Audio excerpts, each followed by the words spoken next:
Hola, hoy les explicaremos qué es el análisis de vulnerabilidad poblacional. Es un estudio que nos permite saber en qué condiciones se encuentra una comunidad ante determinados peligros que pueden ser originados por fenómenos naturales u ocasionados por el hombre. Para el análisis de vulnerabilidad poblacional, se escogieron variables que evidencien la susceptibilidad de la población ante distintos peligros.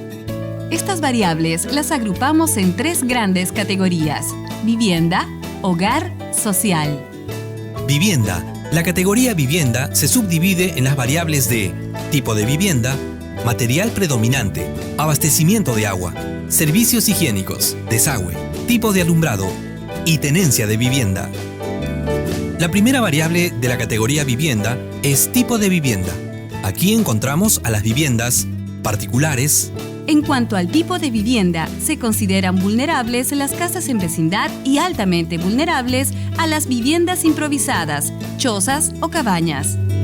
En la segunda variable, material predominante, identificamos diferentes tipos de materiales encontrando vulnerables a quienes viven en casas de madera o quincha y en alta vulnerabilidad a la población que vive en casas de esteras. La variable abastecimiento de agua es la más susceptible, ya que la población es vulnerable de quedarse sin este servicio, así cuenten con la instalación dentro o fuera de casa, y altamente vulnerable cuando se abastece en pozos, cisternas o acequias. Por la misma razón, para la variable servicios higiénicos, se considera vulnerable a la población que cuenta con red pública y altamente vulnerable a los que hacen uso de un pozo séptico, letrina o canal. En la variable tipo de alumbrado, encontramos a la población que cuenta o no cuenta con servicio de red eléctrica pública y es considerada altamente vulnerable la que no tiene este servicio. En la variable tenencia de viviendas encontramos vivienda propia totalmente pagada, vivienda propia pagada a plazos, propia por invasión y vivienda alquilada. Y se considera vulnerable a la población que tiene una vivienda propia por invasión y altamente vulnerable a quienes viven en vivienda alquilada. Para calcular cuán vulnerable es una población ante determinados peligros, en la categoría vivienda se ha establecido, en este estudio, los siguientes niveles de importancia a las variables.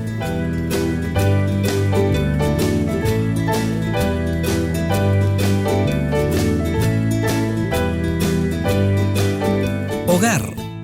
Como segunda categoría tenemos aquella que contempla los aspectos del hogar, y aquí podemos encontrar las variables: energía o combustible que utiliza la familia para cocinar y presencia en la familia de una persona con discapacidad física o mental.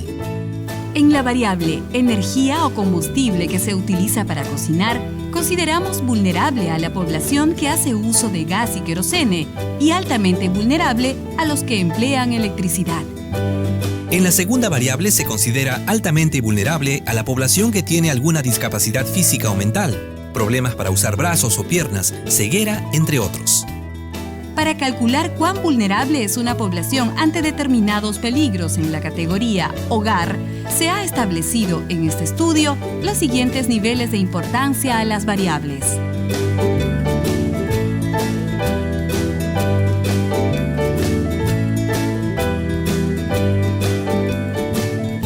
Social.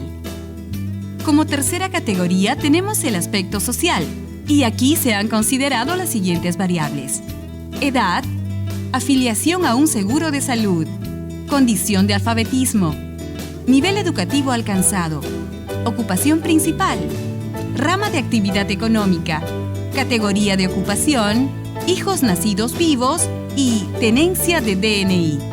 En la variable edad se identifica como altamente vulnerables a niños menores de 1 año, niños entre 1 y 14 años y adultos de 60 a más años.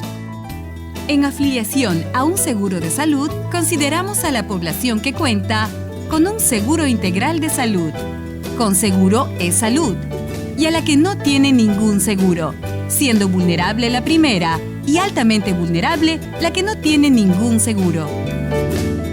En la condición de alfabetismo tenemos a la población que sabe leer y escribir y a la que no, siendo altamente vulnerable la que no tiene estabilidad. En la variable nivel educativo alcanzado, tenemos a la población que no cuenta con estudios, a la que solo tiene educación inicial, solo primaria, solo secundaria, técnicos y universitarios. Y consideramos vulnerables a los que solo han llegado hasta el nivel secundario y altamente vulnerables a quienes no cuentan con estudios o solo con educación inicial. Tomando en cuenta la variable ocupación principal, se considera vulnerable a la población obrera o que se dedica al comercio o es personal no calificado, y altamente vulnerable a quienes se dedican a la agricultura y pesca.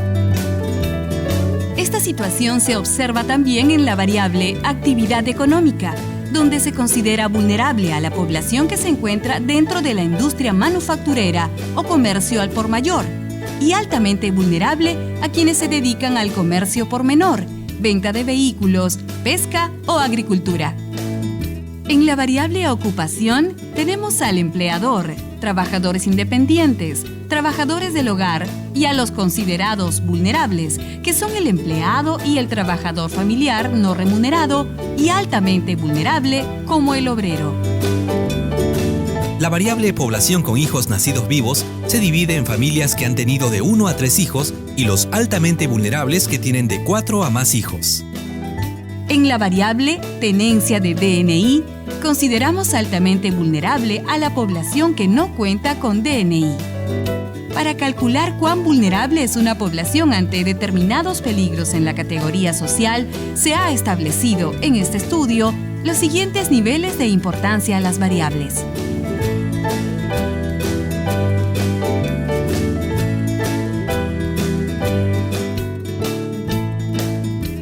Finalmente, estas 3 categorías se analizan conjuntamente para identificar las zonas donde se concentra la población con mayores condiciones de vulnerabilidad. Recordemos que los peligros pueden presentarse inesperadamente, a veces con pérdidas humanas y económicas que frenan el desarrollo. Si bien no los podemos evitar, sí podemos prevenir sus consecuencias. Por ello, la importancia de contar con un buen análisis de vulnerabilidad de nuestra población que nos permita conocer dónde están y quiénes son los que serían más afectados, para así saber qué decisiones tomar y qué debemos hacer para mejorar sus condiciones y reducir las probables pérdidas y daños. De esta manera, estamos contribuyendo a construir una mejor sociedad.